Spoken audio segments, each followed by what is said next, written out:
Yeah, if you don't look intimidating, they're not gonna touch you. They're probably gonna treat you like a bitch if you're a bitch. He was a critical thinker that loved expressing his thoughts and asking questions, which I feel that he inherited from his father, who also makes inspirational videos on Instagram. My last vlog, I said that you individually have the power to change the world through social media. Now here's the next question I'm asking. How do you change the world? You change the world by changing your mindset. Once you've changed the way you think and act and do things positively, you're changing your life. Henceforth, you're becoming an example. Once you've changed the way you think and act and do things positively, you're changing your life. Henceforth, you're becoming an example. So the question I'm asking is, what have you done today to change your world? So the question I'm asking is, what have you done today to change your world? What have you done to change another person's life? What have you done to make a positive influence on someone else's life? And dare I say it, I strongly believe that X's death will have the same impact as the deaths of Tupac and Biggie. The music industry is filled with musicians that make whatever is considered popular for financial gain, yet X was different. Look at Me is one of his most popular songs, yet it's not even on either of his albums. It was on a compilation album. Songs like Look at Me and I'm Sipping Tea in Your Hood were successful because they were aggressive, yet none of the songs on his debut album 17 were like that. It's a difference between being an artist and being a rapper. Some of these niggas could hop on the radio and be gone the next day. They could try and be on the top, but they can't maintain it. I can maintain. I'm made for this shit. The album didn't have a lot of promotion either, yet it still became a huge success. In the grand scheme of things, these are just numbers, and X was not just a person who could only be analyzed by his statistics. He was big because he cared about people. His last vlog was meant to promote a hashtag which specialized in helping people. He started the vlog by saying, "Today I'm gonna be vlogging because I'm gonna be going to a foster home and I'm gonna be donating a bunch of clothes, a bunch of PS4s, like shoes, just different things to the kids. I'm gonna donate like a bunch of stuff to them." And he proceeds to do it. Even his last post on Instagram stories was about him planning a charity event. He said he would donate $100,000 to domestic violence prevention programs, and there was some controversy because there was no proof that he actually did it. And some of you might even be cynical enough to believe that he was doing these things to make himself look better. Here's the thing though, he didn't do those things to please the media. The media thrives on negativity because that's what gains popularity. That's why Complex made so many videos against X. Secondly, X didn't need to put the effort into making videos. He didn't need to donate those PS4s and clothes to kids in a foster home. He didn't need to promote a hashtag. He didn't need to buy homes for his relatives. He didn't need to message people to help him out. He did those things because he wanted to. And that's it. Regardless of this, people still hate him and don't think he deserved compassion from others. Even if he never donated a penny to charity or he didn't do any of the good things he did in his life, it still wouldn't have stopped X from having a cult following. He didn't give a fuck about his haters. He was too busy caring about his fans. I love these kids, and I know what it feels like to be alone. I got alone tattooed on the left side of my face, and I mean that. Like, I know what it feels like to wake up somewhere where you're not supposed to be, around people you're not supposed to be around. You could be around 1 million people and still be alone. I knew what that felt like, and I know what it felt like being on the verge of wanting to end it all, but being too pussy to do it. I was too pussy to end my life, so I knew that feeling, and I wanted to comfort anybody, because I found a way out through the music. I want to relate to people. Right. I want to bond with people, because I did not have the bond I wanted with my mom. Right. So okay. I felt very, my dad wasn't around either. You notice I can't really speak about my dad. My dad got locked up. Yeah. I had nobody, bro. After my mom kicked me out, I was depressed.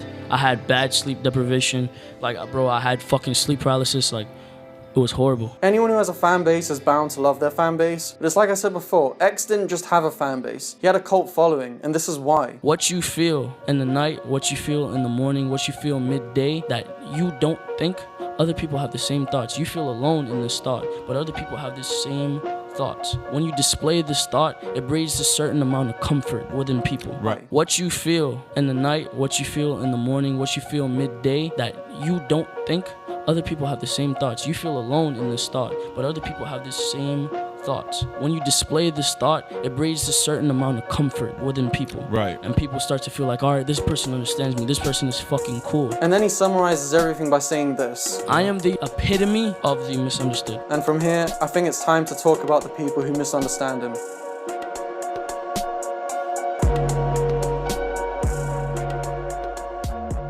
Calling someone a hater is pretty childish. Then again, I believe it's also childish to say he deserved to die because he's homophobic and beat up his pregnant girlfriend, which I'll get into later on in the video. The homophobia part is just ill-informed without any context. It's just clickbait that makes the person of discussion look bad. Even X's dad got that treatment, which shows you just how desperate websites are to gain more clicks. The biggest reason to hate on X would be regarding the assault case involving his ex-girlfriend Geneva. I'll give my views on the case in the next chapter, but for now I'm going to talk about her reaction to X's death. When she heard the news, it broke her heart. If his own ex-girlfriend, someone who actually knew him personally and loved him, would say he didn't deserve to die, what gives you the right to say he deserved to die? And even if his girlfriend was genuinely happy about his death, let's not forget that he died at the age of 20. This is a picture that Adam22 tweeted, which in my opinion instantly devalues most of X's criticisms. If you hated X for his past, you better hate any person who ever had a rough past as well, no matter who they are. And you know what? Even if this documentary hasn't completely changed your mind, at least show a bit of respect. This was a 20-year-old man who got murdered before he could have had the chance to do the things he wanted to do. He was a son, a brother, a friend, and an icon to millions of people who say his music saved their lives. And soon he's going to be a father to a child who's going to have to come to terms with the fact that their father had people who were pleased about his death. I'm not saying you should love him, but if you still don't believe he deserves sympathy for his death, you're actually fucked in the head. The main reason why people are still glad he's dead is because of the controversy regarding his ex-girlfriend, which I'm finally going to talk about.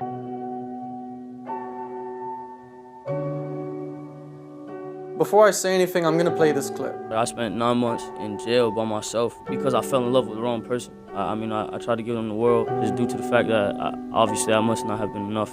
A lot of shit took place. Initially, the charges that were pending against me, they're not true. The fucked up part is it's not true. They had no evidence from the very beginning, so I was sitting on no evidence. Just due to the fact that I violated pretrial, which is ankle monitor, pretrial release, it made everything 10 times harder for me. And my ex knew that, and she fucked me over on purpose. Like, I always told her, like, yo, I can't get into no shit. You get what I'm saying? Or else I might be going back for life. So do you still speak to your ex? Or what's the situation? Do you guys have children together or? No, it was just more or less like when you, I'm just saying this to you as a person, not even not even on no interview shit. Like when you know what it feels like to feel for somebody. You know what I'm saying?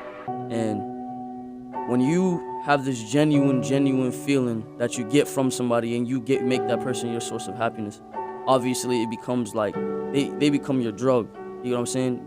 This girl became like my drug. It was mentally, it may have just been myself because I wasn't enough for myself at that point in time. Like so she fed something in you that you felt like you were missing. She filled the void. There was always will be and always was a void in my heart. And it was just due to the fact that I didn't have my mom for a long amount of time. It's mainly because of this story that people have such a negative opinion on X. This is the hardest chapter to make because I can't give a response that won't offend anyone, yet at the same time, I can't make a documentary about X without mentioning this. This documentary has been on X's side for the most part, but this time I'm not taking anyone's side, because to be honest, I don't have a theory on what really happened. I did state in the prologue that I would judge things based on what he said and assume that they're true, but because there's an opposing opinion and the fact that this is such a sensitive topic that I'm only going to say one thing. His ex-girlfriend changed their name on Instagram to Liar, and it's believed that she changed their name to Liar because she was lying about being pregnant. She hasn't provided any new information regarding the abuse case, so I'm not going to assume what happened. And regardless of what really happened, it doesn't change how this chapter is supposed to end. His girlfriend has already stated that she's heartbroken over his death. You can make the argument that victims of abusive relationships feel an attachment to their abusers when they pass away, but even if that's true in this case, does it make her sympathy towards him unjustified? It's her personal life that just happens to be public information. That doesn't mean you should assume what her true opinions are and what really happened between her and X. There was a memorial the day after he died and X's fans didn't even allow her to stay there. She said that X would have wanted her there, and I think she's right. She wanted to leave gifts and they were burnt by X's fans. She has the right to leave gifts, regardless of the things she said about him. If you're going to resort to kicking her out of the memorial just because of your opinions on her, then you're taking away someone's human rights. I'm not saying you should forgive her for the things she said, but I am saying she has the right to mourn over his death. Geneva will never have the chance to speak to X. She won't ever be able to say a proper goodbye to him that ends on good terms. I think in that case, both of them were robbed of forgiveness in their own ways. Even though the relationship ended on a horrible note, there's a reason why they were in a relationship in the first place. And while he did say negative things about her on his 1035 The Beat interview, I think it's worth revisiting what X said in his previous interview of No Jumper. You could try to dismiss it as nothing more than her filling in the void, but regardless of that, they did love each other for a reason. I'm always gonna talk about my ex because my ex and music saved my fucking life. My ex stayed with me as long as she needed to while I was insane and saved me. Because my thing was, I lived with my ex for almost a year and I was literally going insane and she was my safe haven. Like I would go to her and like in the very beginning it was perfect, you feel me? Like me and my ex did a blood bond because we loved each other that much. Like that's not something you can take away. Like if she's ever sad, I can feel it. Like it's weird. Like I swear, like there's times where if she hits me up, I'll already know what she wants to tell me. She was everything for me and she lied to me about some stupid shit, and then from there like I got insecure. I stopped trusting her, and afterwards like it just breeded a whole different madness. Just ruined the relationship, huh? Not even, it ruined me. It breeded a whole different madness in my head to where I was like, I thought I wasn't enough, you know? I thought I wasn't shit. I was like, oh, you feel me? Like what does the next nigga have that I don't have? She never cheated on me. She was a great girlfriend. If I was broke, I wasn't tall, I wasn't the strongest nigga, I didn't have much going besides my music. The way she loved me and the way she showed me love, I literally loved her so much that I wanted her to leave me alone. So I ruined it just because she loved me, you know? And it's not, I regret a lot of decisions I make, but you always hold on. You're holding on to this one girl. She stands out to you as the one. She's always anything she needs. She knows who. But what's your relationship with her like now? She hates my guts. She hates you. She hates my guts.